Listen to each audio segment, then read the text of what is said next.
जो हमारा टॉपिक है आज वो क्या है, इफेक्ट्स ऑफ ऑक्सीडेशन। ये हमने समझ लिया था ऑक्सीडेशन क्या होता है। तो ऑक्सीडेशन होता है कि एडिशन ऑफ ऑक्सीजन किसी सब्सटेंस में या फिर रिमूवल ऑफ हाइड्रोजन किसी सब्सटेंस से। ठीक है, तो अगर ये दो काम हो रहे हैं तो हम बोलते हैं कि भाई ऑक्सीडेशन हो रहा है। अब हम बात कर रहे हैं इफेक्ट्स क्या है ऑक्सीडेशन के। तो ऑक्सीडेशन के दो इफेक्ट्स देखने को मिलते हैं। एक तो मेटल का कोरोजन होना। ठीक है, मेटल का क्या होना, कोरोजन। कोरोजन क्या होता है, किसी सब्सटेंस का धीरे धीरे क्या हो जाना, खराब हो जाना, या फिर हम ऐसे बोलते हैं ईटन अप ऑफ मेटल्स। ठीक है, मेटल क्या हो जाए, धीरे धीरे एक तरीके से खत्म होनी शुरू हो जाए, जैसे उसे किसी ने खा लिया हो। ठीक है, तो उसको हम बोलते हैं कोरोजन ऑफ मेटल। दूसरा इम्पैक्ट क्या है, rancidity of food. Rancidity of food देखो बहुत कॉमन है, तुमने घर पे भी देखा होगा। तुम चिप्स का पैकेट लाए और तुमने चिप्स का पैकेट क्या है वो खोल के रख दिया, एक दो घंटे तक ऐसे ही रखा रहा। उसके बाद जब तुमने खाया तो तुम्हें वो टेस्ट आता है, जल्दी बताओ नो कैसा सर, लगेगा अभी, सॉफ्ट हो जाता है बहुत। है ना। तो उसमें क्या होता है, जो स्मेल है वो आनी शुरू हो जाती है, उसका टेस्ट भी क्या हो जाता है, चेंज हो जाता है। ऑयल की स्मेल आनी शुरू हो जाती है। कोई भी फूड का सब्सटेंस, ठीक है, हर कोई नहीं, एक टाइम होता है हर फूड के सब्सटेंस का। ठीक है, हर फूड का जब वो क्या हो जाता है, उसमें वो फाउल स्मेल आनी शुरू हो जाती है, जो भी ऑयली चीज है। क्लियर है। तो तब हम उसे बोलते हैं कि भाई क्या हो गया, रेंसिडिटी ऑफ फूड हो गई। क्लियर है। ये भी किसकी वजह से होता है, ऑक्सीडेशन की वजह से। तो यहाँ पे हम ये डिटेल में अभी पढ़ने वाले हैं, कोरोजन ऑफ मेटल क्या होता है, रेंसिडिटी ऑफ फूड क्या होता है। तो हेडिंग डालो इफेक्ट्स ऑफ ऑक्सीडेशन।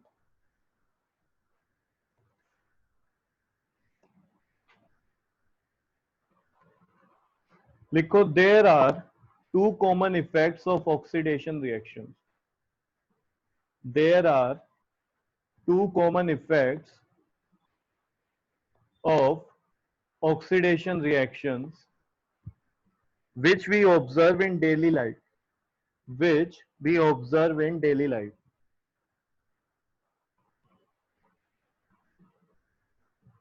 फर्स्ट लिखो corrosion of metal, second rancidity of food. Corrosion of metals, rancidity of food.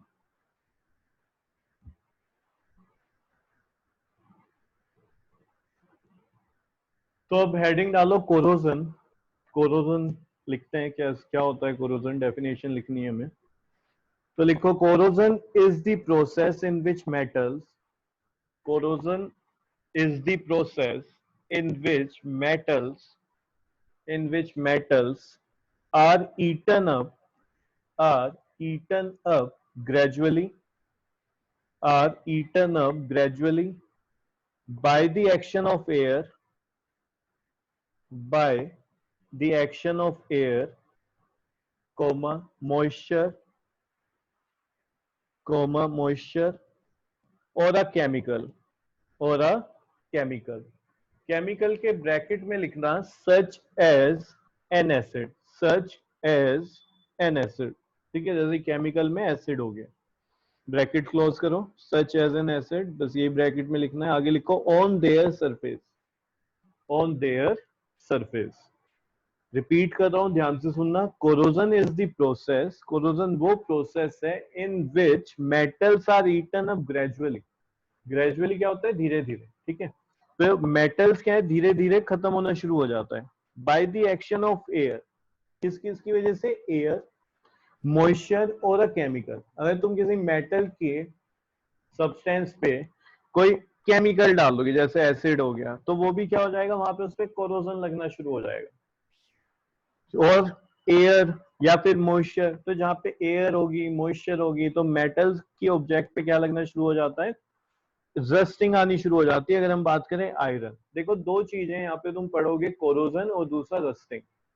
Corrosion तो हर मेटल के लिए, ठीक है, कोरोजन क्या है, हर मेटल के लिए। किसी भी मेटल में एयर, मॉइस्चर और किसी केमिकल की वजह से वो मेटल क्या होना शुरू हो जाए, धीरे धीरे ईटन अप होना शुरू हो जाए, तो हम उसको बोलते हैं कोरोजन। अगर यहाँ पे मेटल पर्टिकुलरली आयरन है और आयरन में कोरोजन हो रहा है, तो corrosion in iron is known as, क्या बोलते हैं हम, रस्टिंग। ठीक है, फास्टिंग। तो ये ध्यान रखना, रस्टिंग और कोरोजन में बस इतना सा फर्क है। आयरन के लिए कोरोजन को हम रस्टिंग बोलते हैं, बाकी और मेटल में हम नॉर्मल क्या बोलेंगे, कोरोजन हुआ। यहाँ पे स्टार पॉइंट बनाओ, 2 पॉइंट लिखने। फर्स्ट लिखो कोरोजन वीकेंड्स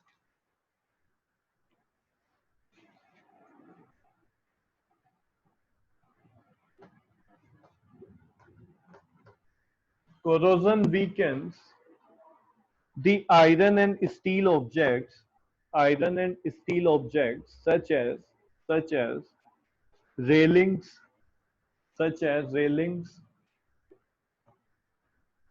जैसे कि रेलिंग्स हो गई, ठीक है, कोरोजन लग जाता है उनमें भी। Such as railings, car bodies, car bodies देखी होंगी तुमने पुरानी कार में, जहां से पेंट हट जाता है वहां पे जंग लगना शुरू हो जाता है, car bodies. Comma bridges, ships, etc.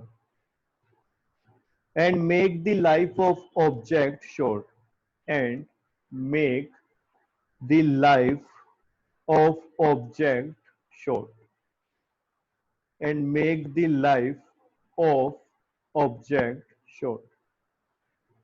तो जो ऑब्जेक्ट है उसकी लाइफ क्या हो जाती है, कम हो जाएगी, शॉर्ट हो जाएगी। नेक्स्ट पॉइंट लिखो star point, when an iron object is left when an iron object is left in in damp air, DAMP, damp air क्या होता है, वो है जिसमें मॉइस्चर हो। when an iron object is left in damp air for a considerable time, comma, it gets covered with a red brown flaky substance। ऐसे लिखना, red brown flaky substance, ठीक है। फ्लेकी क्या होता है, भुरभुरा सा। तुमने देखा होगा जब रस्टिंग लग जाती है आयरन पे तो तुम उसको हटाते हो तो वो ऐसे पीसेस में छोटा छोटा पाउडर की फॉर्म में टूटने लगता है, ठीक है, तो उसे ही बोलते हैं फ्लेकी। तो यहाँ पे कैसे कलर का मिलता है, वो रेड ब्राउन, ठीक है। तो हमने लिखा when an iron object is left in damp air for a considerable time. Damp air क्यों, क्योंकि देखो कोरोजन के लिए दो चीज होना बहुत जरूरी है। एक तो एयर, एयर क्यों, क्योंकि एयर में क्या है, ऑक्सीजन है, ठीक है। तो एक तो एयर होनी चाहिए या हम बोले ऑक्सीजन होना चाहिए, दूसरा क्या होना चाहिए, मॉइस्चर या फिर वाटर, ठीक है। अगर हम मॉइस्चर में ही बात करें तो मॉइस्चर भी क्या है, एक तरीके से वाटर का ही एक फॉर्म है, ठीक है, वेपर्स फॉर्म में। तो यहाँ पे डैम्प एयर में हमें दोनों मिल गए। डैम्प एयर हम उसे ही बोल रहे हैं जिस एयर में क्या है, मॉइस्चर। तो मॉइस्चर भी है और एयर भी है, एयर में O2 होगा ही। तो दो चीज जरूरी है, एक तो क्या, मॉइस्चर, और दूसरा एयर। अगर कहीं पे दोनों चीज हैं तो क्या होगा, तभी जाके कोरोजन होगा। अगर इनमें से ये नहीं है तो कोरोजन नहीं होगा उस सब्सटेंस का, ठीक है। सर मतलब अगर आयरन नेल्स को पानी में डाल कर रखेंगे तो नहीं होगा उसमें कोरोजन? उसमें हो जाएगा, उसमें ऑक्सीजन कैसे हटाएगा वाटर से, वाटर में डिजोल्व ऑक्सीजन होती है, समझ रहा है, वाटर में डिजोल्व ऑक्सीजन होती है।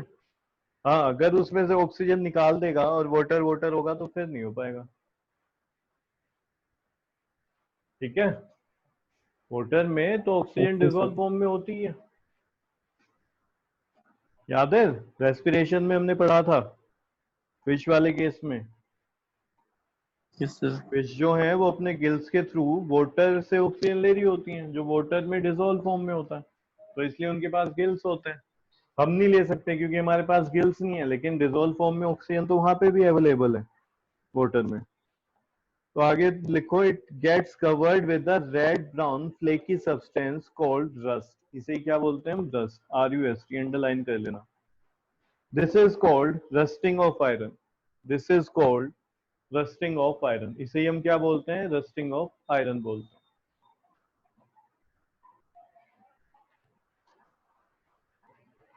एक इक्वेशन लिखनी है,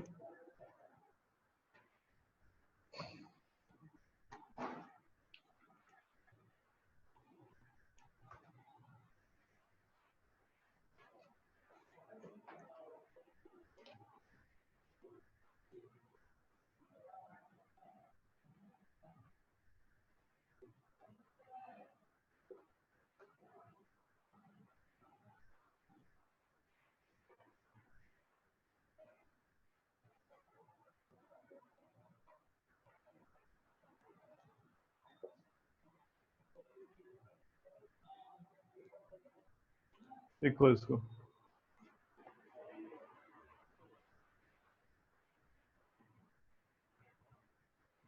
अच्छा यहाँ पे भी लो बैलेंस करके लिख देते हैं शुरू में, ये लिख दो।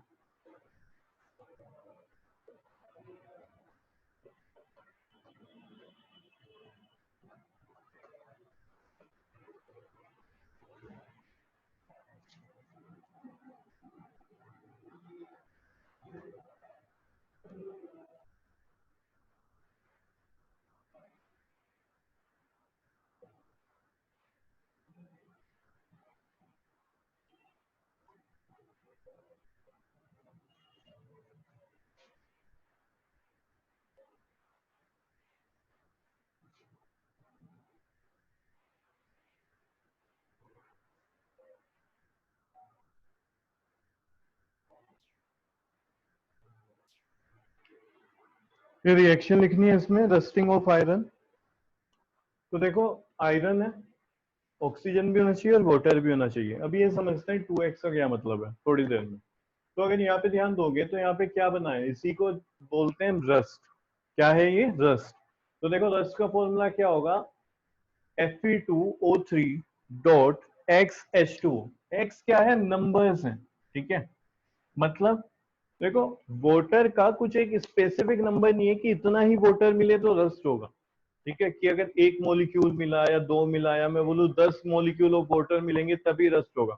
रस्टिंग के लिए सिर्फ और सिर्फ हमें वोटर के मॉलिक्यूल चाहिए, ठीक है। चाहे वो कम उसमें मिले चाहे ज्यादा अमाउंट में मिले। तो यहाँ पे हमने क्या लिखा है, देखो आयरन, ठीक है। तो यहाँ पे आयरन के कितने मेटल होंगे, 4, सॉरी आयरन के कितने एटम होंगे, 4। ऑक्सीजन गैस के 3। और यहाँ पे हाई इसके वाटर के क्या होंगे, 2x की मल्टीपल में होंगे। x कुछ भी हो सकता है, 1 हो सकता है, समझ रहे हो। अगर 1 होगा तो यहाँ पे क्या हो जाएगा, 2H2। अगर 2 वाटर के मॉलिक्यूल हैं तो फिर यहाँ पे क्या बनेगा, 2 मॉलिक्यूल ऑफ रस्ट बनेंगे। देखो यहाँ पे बाहर में 2 लिखा है ना, क्या होगा, Fe2O3 डॉट 1H2O। अगर यहाँ पे x की वैल्यू 1 हो जाती है, अगर यहाँ पे 2 हो जाती है तो यानी कि 4H2। तो यहाँ पे कितना आ जाएगा, डॉट 2H2। बात आ रही है समझ में। अब इसके नाम को समझते हैं। देखो यहाँ पे क्योंकि हाइड्रोजन ऐड हुआ है तो हाइड्रेटेड, ठीक है। जिसमें हाइड्रोजन ऐड हो गया तो हम उसको कैसे बोल सकते हैं, हाइड्रेटेड। तो ये हाइड्रेटेड आयरन ऑक्साइड है। क्या है ये, हाइड्रेटेड आयरन ऑक्साइड। अगर इसकी बात करें यहाँ पे इतना, मैं इसको छुपा देता हूं तो तुम क्या कहोगे, क्या है, आयरन ऑक्साइड है। क्या है ये, आयरन ऑक्साइड।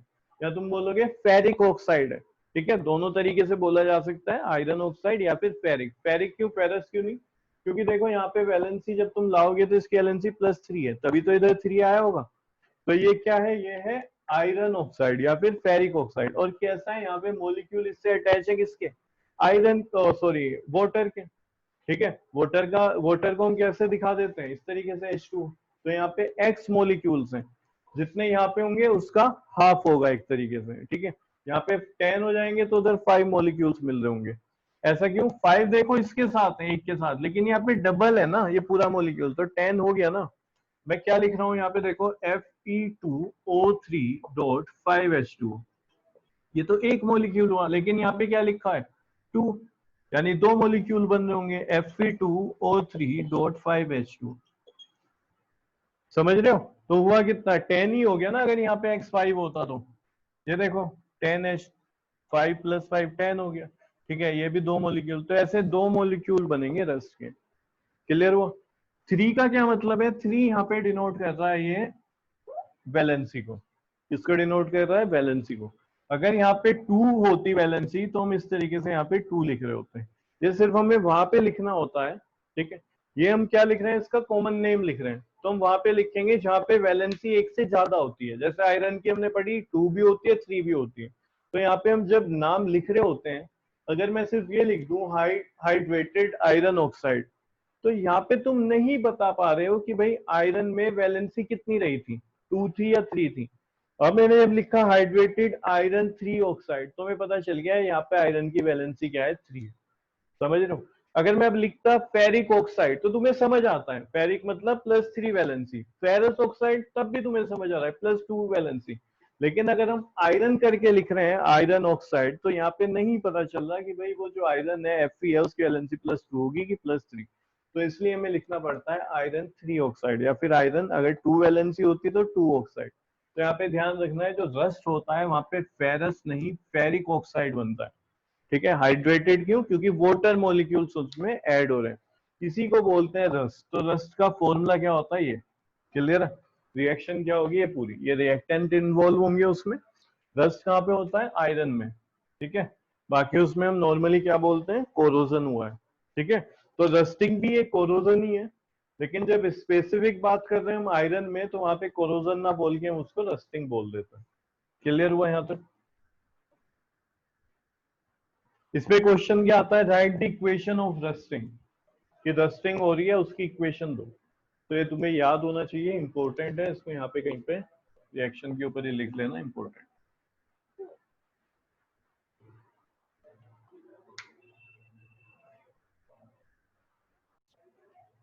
अच्छा, एक और बात करते हैं यहाँ पे, इस आयरन के साथ क्या हुआ देखो, ऑक्सीजन भी ऐड हो गया, ठीक है, और हाइड्रोजन भी ऐड हो गया। तो एडिशन ऑफ ऑक्सीजन क्या होता है, जल्दी से बताओ, addition of oxygen oxidation. Oxidation. और एडिशन ऑफ हाइड्रोजन रिडक्शन, और ऐसे रिडक्शन। रिएक्शन जिसमें दोनों हो रहे हो उसको क्या बोलते हैं? रिडॉक्स। रिडॉक्स तो क्या ये रिएक्शन। रिडॉक्स रिएक्शन बोला जा सकता है? Yes sir. यस। बिल्कुल। तो लिखो Yes, नेक्स्ट sir. लाइन में, यस सर। ये इक्वेशन लिख ली है तो नेक्स्ट लाइन में लिखो, the rusting of iron is a redox reaction. The rusting of iron is a redox reaction.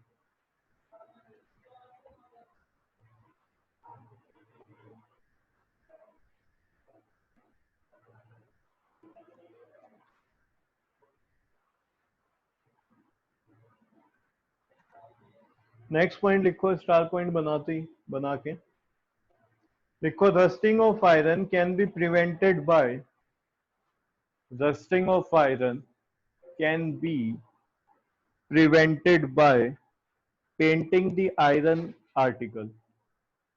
Rusting of iron can be prevented by painting the iron article. तुमने देखा होगा घर में जो रेलिंग होती हैं, ठीक है, या कार भी है, शिप है, उन पे पेंट हो रहा होता है ना। जितनी भी आयरन की चीजें हैं सब पे पेंट कराते हैं, प्राइमर लगाते हैं। Yes sir. तो क्यों करा रहे होते हैं? Yes. सर ताकि उसका ताकि उसका ऑक्सीजन जल्दी और से वाटर से कांटेक्ट ना हो। है ना, ताकि उस पे रस्ट ना हो सके। रस्ट क्यों नहीं होगी देखो, क्योंकि वो एक लेयर के अंदर चला गया। क्या हुआ? वो एक लेयर के अंदर चला गया। बाहर क्या आ गया? पेंट। अंदर क्या चला गया हमारा? उस मेटल का, आयरन का आर्टिकल। तो यहाँ पे वो डायरेक्ट कांटेक्ट में नहीं है, डायरेक्ट कांटेक्ट में अब यहाँ पे पेंट है, ठीक है। यहाँ पे जो पेंट है वो डायरेक्ट कांटेक्ट में डैम्प एयर, अगर डैम्प एयर नहीं है, नॉर्मल एयर या फिर मॉइस्चर, ठीक है। तो एक तरीका यह है कि हम क्या कहते हैं, पेंटिंग दी आयरन आर्टिकल। जो भी हमारे घर में आयरन आर्टिकल है उसको पेंट किया जाता है।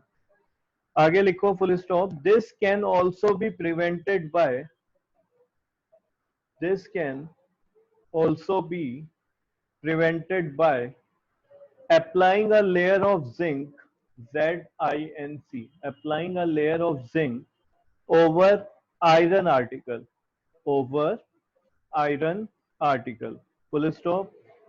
This process is known as, this process is known as galvanization.